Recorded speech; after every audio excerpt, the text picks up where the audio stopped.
Hello friend, मैं हूं अरविंद। मैं आशा करता हूं आप लोग ठीक होंगे और खुश होंगे। तो दोस्तों, सपने वो नहीं होते जो आप सोने के बाद देखते हैं। सपने तो वो होते हैं जो आपको सोने नहीं देते। ऐसा कहना था भारत रत्न डॉक्टर एपीजे अब्दुल कलाम का, जिन्होंने अंतरिक्ष और रक्षा विभाग में भारत को इतना बड़ा योगदान दिया जिसे हम शब्दों में बयां नहीं कर सकते। रक्षा विभाग में उनकी योगदान की वजह से उन्हें लोग मिसाइल मैन के नाम से भी जानते हैं। एपीजे अब्दुल कलाम का पूरा नाम अबुल पाकीर जलालुद्दीन अब्दुल कलाम था। इनका जन्म 15 अक्टूबर 1931 में रामेश्वर में हुआ था। अब्दुल कलाम का जन्म एक तमिल मुस्लिम परिवार में हुआ था। इनके पिता का नाम जलालुद्दीन तथा माता का नाम आसी अम्मा था। अब्दुल कलाम के 3 बड़े भाई तथा एक बहन थी। अब्दुल कलाम 2002 से 2007 तक भारत के 11वें राष्ट्रपति बने रहे, जिन्हें यह पद टेक्नोलॉजी और साइंस में उनकी विशेष योगदान की वजह से मिला। लेकिन दोस्तों, अब्दुल कलाम को यह कामयाबी इतनी आसानी से नहीं मिली। इस कामयाबी के पीछे एक बहुत बड़ा संघर्ष छुपा हुआ है।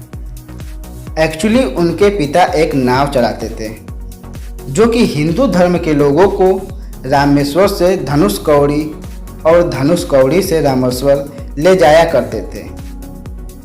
जब पम्बन पुल का निर्माण हुआ, तब उनके पिता ने लोगों को लाने और ले जाने वाला व्यापार पूरी तरह से बंद हो गया, क्योंकि पुल होने की वजह से लोगों को नौके की जरूरत नहीं रही।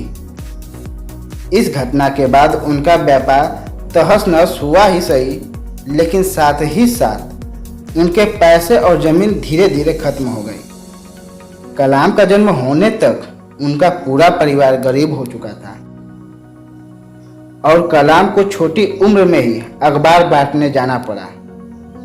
उन्होंने अपनी बचपन की पढ़ाई अपने घर के पास स्कूल में ही की और उसके बाद तिरुचिरापल्ली के एक सेंट जोसेफ कॉलेज में एडमिशन लिया, जहां उन्हें सन 1954 में भौतिक विज्ञान से ग्रेजुएशन किया। उनके पढ़ने और लिखने के शौक की वजह से उन्हें पढ़ाई बंद नहीं की और आर्थिक स्थिति अच्छी न होने की वजह से उनके लगन और मेहनत को देखते हुए घर वाले ने उनका पूरा सपोर्ट किया और आगे की पढ़ाई भी करवाई। और वह पढ़ाई के लिए 1955 में मद्रास आ गए, जहां पर मद्रास इंस्टीट्यूट ऑफ टेक्नोलॉजी से उन्होंने अंतरिक्ष विज्ञान से पढ़ाई की।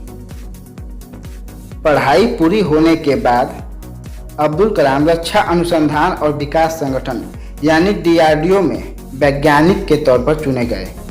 वहां पर अब्दुल कलाम ने अपने कैरियर की शुरुआत भारतीय वायुसेना के लिए एक छोटे हेलीकॉप्टर बनाकर किया।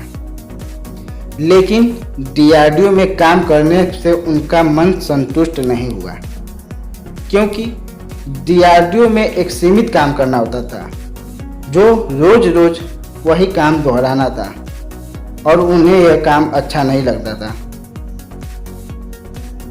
कुछ वर्षों तक काम करने के बाद उनका ट्रांसफर 1969 में भारतीय अनुसंधान संगठन यानी ISRO में हो गया। यहाँ पर उन्हें भारत के सैटेलाइट योजना के डायरेक्टर के तौर पर नियुक्त किया गया। उस परियोजना को उन्होंने अच्छे से पूरा किया। तब उनको एहसास हुआ कि शायद मैं इसी कामों के लिए बना हूं, और फिर उन्होंने कभी पीछे नहीं देखा और एक के बाद एक शक्तिशाली मिसाइल भारत को दी और पूरे विश्व को बता दिया कि हम भारतीय किसी से कम नहीं। एक अद्भुत वैज्ञानिक के तौर पर उनकी उपलब्धियों को देखते हुए 2002 में उन्हें राष्ट्रपति पद का उम्मीदवार बनाया गया और 2007 तक इस पद पर बने रहे। और उसके बाद वह बच्चों को पढ़ाने का भी कार्य किया और अपना पूरा समय बच्चों को सही मार्ग पर लाने में लगा दिया। मानवता की भलाई और मनुष्यों के जीवन को अधिक सफल बनाने के लिए अब्दुल कलाम जी ने अपना पूरा जीवन समर्पित कर दिया और 27 जुलाई 2015 को अध्यापन कार्य के दौरान उनके दिल का दौरा पड़ा और हमें छोड़कर चले गए। तो दोस्तों, अब्दुल कलाम का कहना था, जीवन में कठिनाइयाँ हमें बर्बाद करने नहीं आती, बल्कि हमारी छुपी हुई सामर्थ्य और शक्तियों को बाहर निकालने में हमारी मदद करती हैं। कठिनाइयों को यह जान लेने दो कि आप उनसे ज़्यादा कठिन हो।